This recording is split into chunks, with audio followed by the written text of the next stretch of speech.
SHMACKEMAGOB.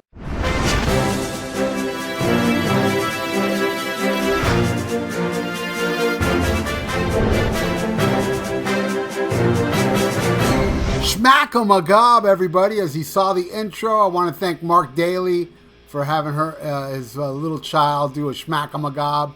And if you'd like your child to do a SHMACKEMAGOB, I think it's adorable if it's like 5 years or younger.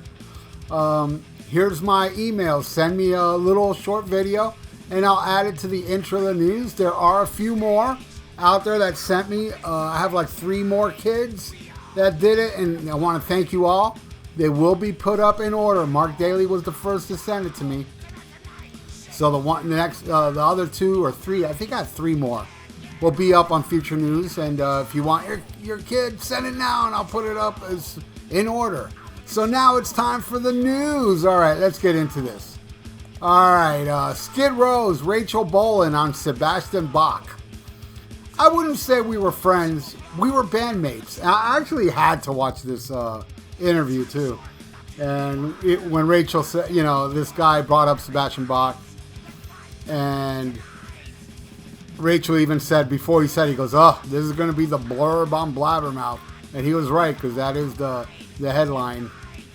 And man, I mean, there must be some real resentment there for them not to bring back Sebastian Bach. Everybody wants Sebastian Bach back, and they'll do better.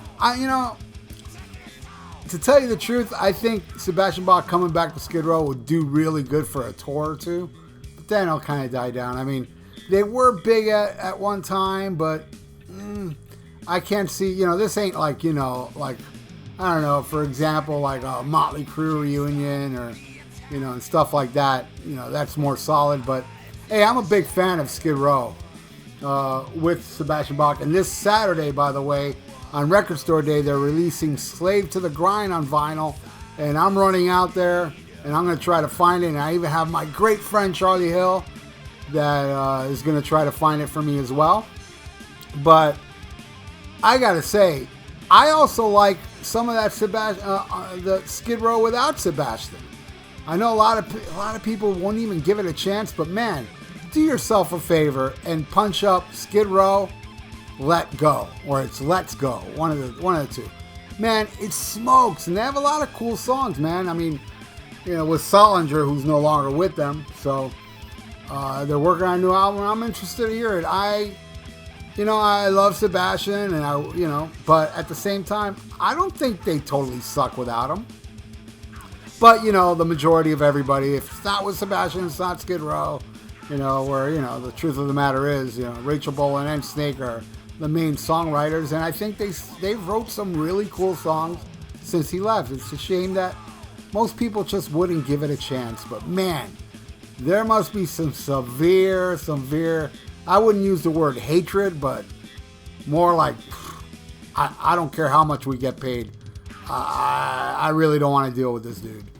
Makes you think, And Sebastian also said that there was talk of him joining Van Halen before Sharon. Little talk. And boy, you think Eddie and Alex couldn't handle Dave or Sammy? I can imagine with Sebastian. And it's a shame, man. I mean, I met Sebastian Bach, and he was really, really cool. And we talked Judas Priest. He was an awesome dude, but obviously his bandmates don't think that, So, pretty crazy. And speaking of Record Store Day, there is a Cheap Trick live in 1977 called Out to Get You. Record Store Day exclusive coming out. And let me tell you, I've owned this show on bootleg for many years, and it's one of my favorite Cheap Tricks. It's definitely my favorite Cheap Trick bootleg I've had. And now it's actually coming out on vinyl, and there's already a report on somebody I have on my Facebook that owns a record store that got it, and he says it sounds amazing. The bootleg I have sounds amazing, so this may be even more cleaned up. I don't know, but all I know is that this and also that Skid Row are my 2 main ones. I know there's a couple other ones coming out. Also is Judas Priest, Sad Wings of Destiny, which in case you missed it, yesterday I put up a video about it because somebody very cool at E1 sent it to me. And my God, it's embossed, the cover's embossed, the sound is amazing. It's 45 RPMs, it's 2 vinyls, colored vinyls, and the video I made yesterday, I compared them back to back because with the original, with the new one, but I only listened to Victim of Changes on both. But after I was done with the video, I listened to it complete, and my God, 2 thumbs up, no, actually 4 thumbs up, 2 on my hand and my 2 thumbs on my feet, 4 thumbs up on that. So I'm running out record store day. Hopefully I'll get that Cheap Trick and Skid Row, and I know there's a couple other ones I saw on the list, but hey man, they didn't stick in my mind like those 2 albums, so I need to get Slave to the Grind and Out to Get You Live 77. And something not really news related, it's just a public service announcement I want to put on here. Well, you can say it's kind of a commercial that I'm going to put in the news. And this is it. Anton Fig rules. All right, next story. Ace Frehley said Bruce Kulick blows Tommy Thayer off the stage.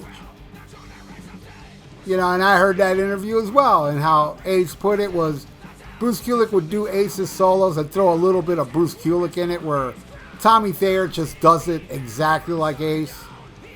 And he look, I think he said it perfectly. This guy does Ace Frehley solos perfectly, Tommy Thayer, but it's missing that swagger, the sloppiness that I love. I actually love that shit. I know everybody loves the perfection and it's got to be picture perfect. Man, I like human quality in music, man. So Ace Frehley playing guitar with these rings and bracelets hitting the fucking the strings and stuff, it's hysterical. And I love it. Fuck that, man.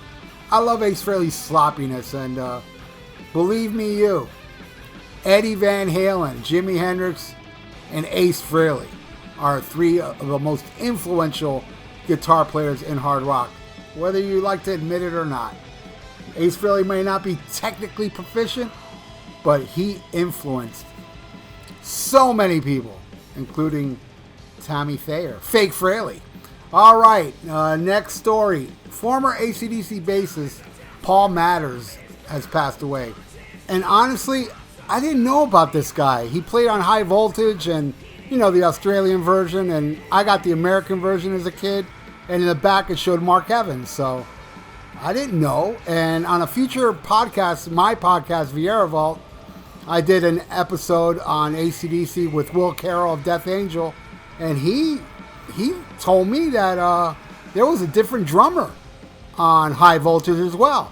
I wouldn't know this because the copy I got of High Voltage, which is different than the Australian version, I know there are different tracks. It's kind of like High Voltage and TNT, those 2 albums combined with a rare track here and there. But my version, the American version, had Mark Evans and Phil Rudd in the back. So I had no idea about these 2 guys that played on the album. I always thought it was Mark Evans and Phil Rudd. But either way, man, this is very sad, and I condolences to his fans and friends. Rest in peace, Paul Matters. Speaking of AC/DC, Angus Young shot down rumors that Malcolm Young's guitar playing appears on Power Up, the new album. It doesn't. What it does have is I think a lot of ideas that Malcolm worked on, and Angus brought it back to light. And I guess Stevie Young played his parts. I'm very interested to hear the new album. I heard the song, what was it called? It's a title that another band used. Yeah, so I'm interested to hear it. I like the song. Did dislike it's AC/DC to me, but I've been so busy lately that I haven't really let it digest. But I did hear it and I liked it. But I hope this album is good as Rock or Bust. I think I said this before that I'm a huge fan of Rock or Bust. I think it's the best thing they've done since Flick of the Switch. Let me make it clear. I think that, okay? I know some of you don't. I get it. More AC/DC news where Angus Young said that he's been pretty lucky when it comes to his physical health. And I'm like, yes, you are correct, Angus. I mean, nobody works harder on stage than Angus Young. I just saw him, 3-4 years ago with the Axl Rose lineup, which was a phenomenal show, by the way. The guy doesn't stop. He's like, Jesus, man. Look at this guy, man. He works his ass off on stage, and he has every single time I've seen him.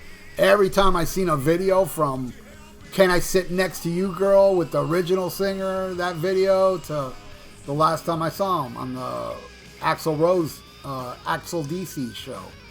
Phenomenal, and he is a miracle. Angus Young is a universal treasure.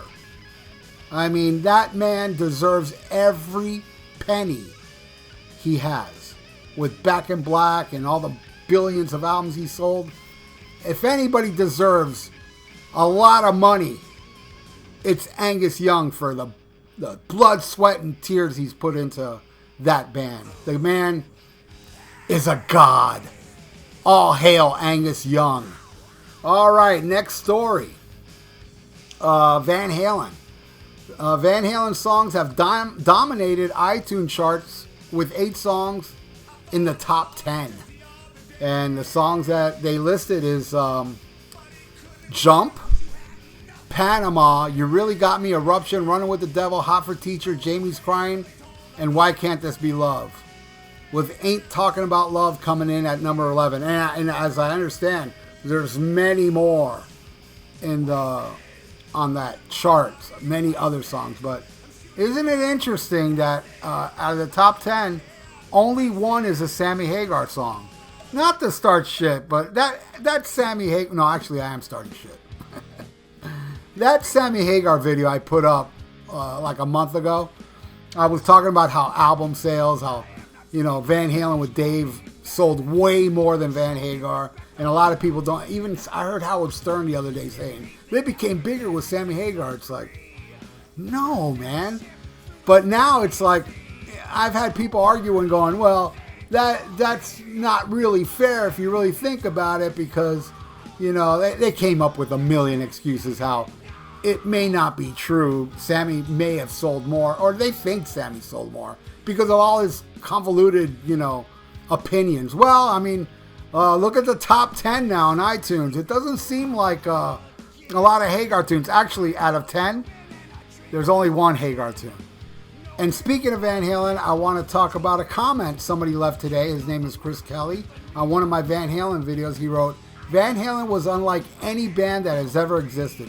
They were a goddamn force of nature. Take the greatest frontman ever paired with the most groundbreaking guitars of a generation. They were positively untouchable. Rest in peace, Eddie. I couldn't have said it better myself.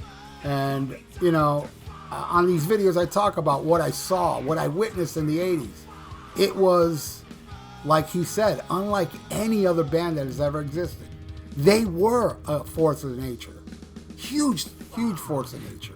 So, it's been a kind of slow news week, so that's all I got for you. I mean, there was a lot of news about politics. We had like a lot of Ted Nugent, Sebastian Bach, Tommy Lee. They're all, on both sides of the spectrum just bitching about politics. And I really don't want to talk about politics on my channel, because no matter who I talk about politically, I'm going to piss off half the people listening. And that's lame, pissing off half the people. I'd rather piss you all off. So, Trump and Biden for president 2020. Put that on your toilet paper and wipe it. You political pickle whistlers. SHMACKEMAGOB. For those that use social media, you can follow me on Instagram and Twitter. And you can join the Almost Human 56 Facebook page. All links are in the description below. A lot of you been asking for it. SHMACKEMAGOB merch. Yes, many types of shirts, long sleeves, short sleeves, hoodies, you name it. Plus other stuff like shower curtains and bedspreads and mugs and socks and clocks, and I can go on. But why should I? The link is below. Just click the link below in the description for all the SHMACKEMAGOB merch. Order yours now. SHMACKEMAGOB!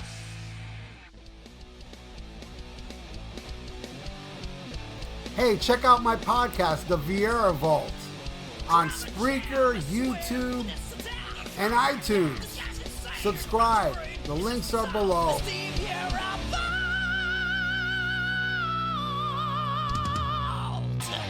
Looking for some new podcasts to listen to? Well, Rat Salad Review Network has plenty of shows to choose from. Like Rat Salad Review, where they discuss the latest rock and metal news, as well as interviews and albums. Album versus Album, the King Diamond Podcast, with Wayne Noon, Greg Norgal, and sometimes this guy. SHMACKEMAGOB! Ralph VIERA is also on our network with the VIERA Vault. There's also Old Man Metal's Musings, where he discusses heavy metal and beer. Music is Life with Lou Mavs. The Right Opinion for those who love politics. A South Park podcast called Suck My Balls. The Infinite Fringe, a watch-along wrestling show called Beyond Bushido. Ex-Stradivarius guitarist, the Timo Tolkki podcast. And the Great Harry Barnett with I Don't Even Like Podcasts. So check out ratsaladreview.com or search Rat Salad Review on YouTube, Podbeam, iTunes, Spotify, Stitcher, and more.